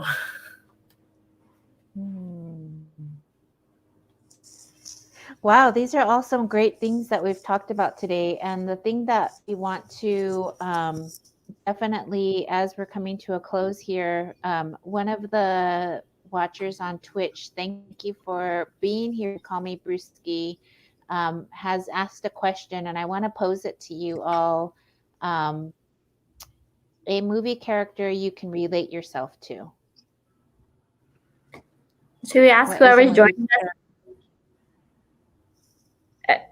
I want to ask too, whoever's joining us. Can you repeat that? Yeah, whoever's joining us, like, or is watching, if they can write it into the comments too, that would be pretty neat to see. Give an example. So, what can you give an example? And yeah, we do definitely want to interact with individuals that are watching. So please let us use the comments and a movie character you can relate yourself to. Oh, I just thought of one. Okay. Because I was thinking like favorite movies, but a movie character, I would say it's way before your time, Teeny. But Melanie Griffith in Working Girl. There's a movie, it's called Working Girl with Harrison Ford. Absolutely love that movie. But it's about a woman who starts kind of like at the bottom as an assistant, like an executive assistant to Sigourney Weaver. And Sigourney Weaver is like this really like boss woman. She's like in charge and she's very sophisticated. She, wears all the right clothes and says all the right things. And she hires Melanie Griffith and then like this whole thing happens. But the point is that I relate to a Melanie Griffith's character and the journey that she went on. So that's one thing. That's someone that I can relate to. So thank you, Call Me Broski, for asking that question.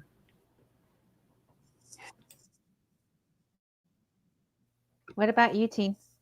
Yeah, I don't think I'm as detailed as movies as Jen is. So like I suck at naming actors or actresses or characters and everything. But I think one that comes to my mind just recently is because I watched All the Boys. What is that one? See, I suck. So that one movie, All the Boys I Used to Love, or the like when she writes the love letters.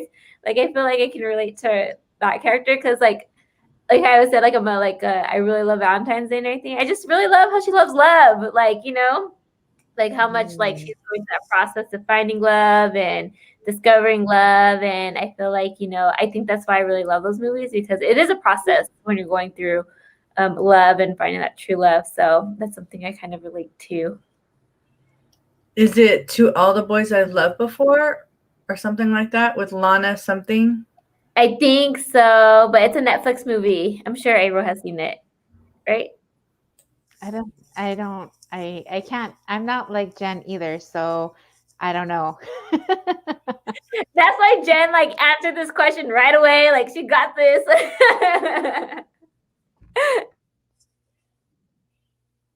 There's so many characters that I want to relate to, but I can't even think of. The only character that I relate to is Drew Barrymore on 50 First Dates, because I'm very forgetful. That's it. Ooh, then who's your Adam Sandler? Oh, see, I got to think about it. I'm not even there yet. I got to think about it. But Kara says any of the moms in Bad Moms. I like that show. Ooh, and Willie says Rocky. Dun, dun, dun, dun, dun, dun, dun, dun, dun, dun, dun, dun, dun, dun. That song always hypes me That's up. it. That one and Eye of the Tiger. Can you I sing it? remember one year at the marathon, they had like a tunnel. It was sponsored by like, I don't know, Best Buy or something like that. But they had this tunnel that you would run through, and they had either Rocky or Eye of the Tiger or one of those songs like playing. And so like you'd run through it, and it's like it would give you, it's probably like around miles, I don't know, 20 or so. It just give you that like that extra push to like get to the finish line. So, and I never knew, Teeny, that was like your favorite movie. Yeah. I know you know what mine is, Star Wars. So Awesome. All right. Thank you all. yeah, this was fun, ladies. Yeah. I really enjoyed it. Like 2 hours. When Avril, when you're all two, I was like 2 hour being not non-authentic in my head. I was like 2 hours. Oh my God. But here we are, and it went so quick. Yeah. My bad. Well, I just am thankful that you guys are here with me, that we continue to see our dreams come true. Because like I said in the beginning of this, we talked about doing this like last year, and with life happening and things happening, I'm really glad to see this come to flourishing and us doing it. But you know that we definitely support each other. We're definitely there. Like I got this email last night and I had to talk to somebody, and I called Jen in Hawaii. I'm all like, can you talk? And she was like, I'm at dinner. But I still called her and I was like, oh my God, I got this email. I need to read it to you. And she was like, okay. And talking to her waitress, this is what I'll have. And she's all, okay. After I was able to express myself and let her know that email, she's like, oh, dinner, I gotta go because Glenn's just looking at me all freaked out. And I was like, okay, I just needed to like let it out.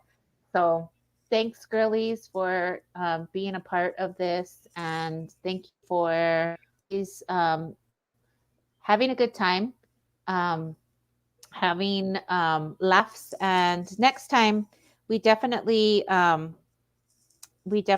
invite a lot more people to join us. We'll put that link online, and you guys can come on and enjoy us. But look out for a flyer on the next date. We need to coordinate our schedules because we didn't know that this would be so successful.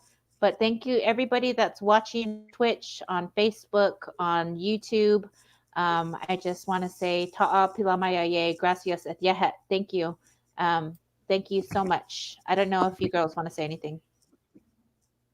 No, just thank you. I had fun. Thanks for sharing your Valentine's Day story, Jen.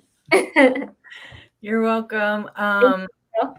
What does this say? We need to talk like this because many of us afraid to feel levels.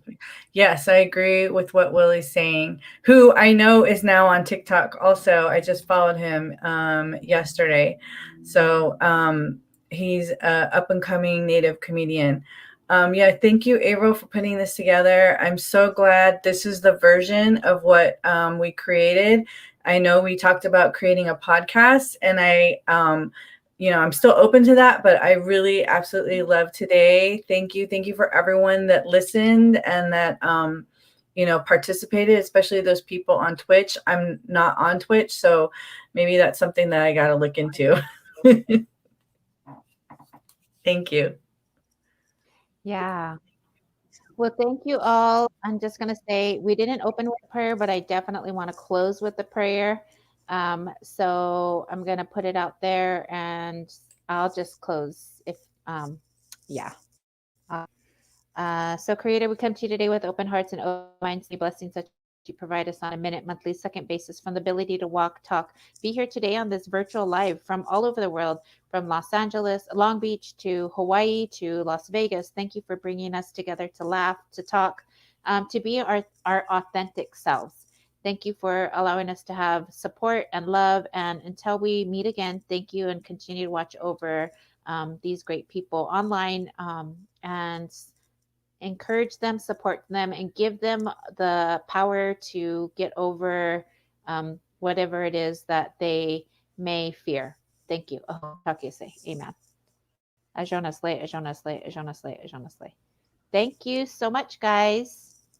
Thank you, ladies. Love you. I'll see you next time. See you next time. Bye. Thank you, everyone. Bye. Thanks.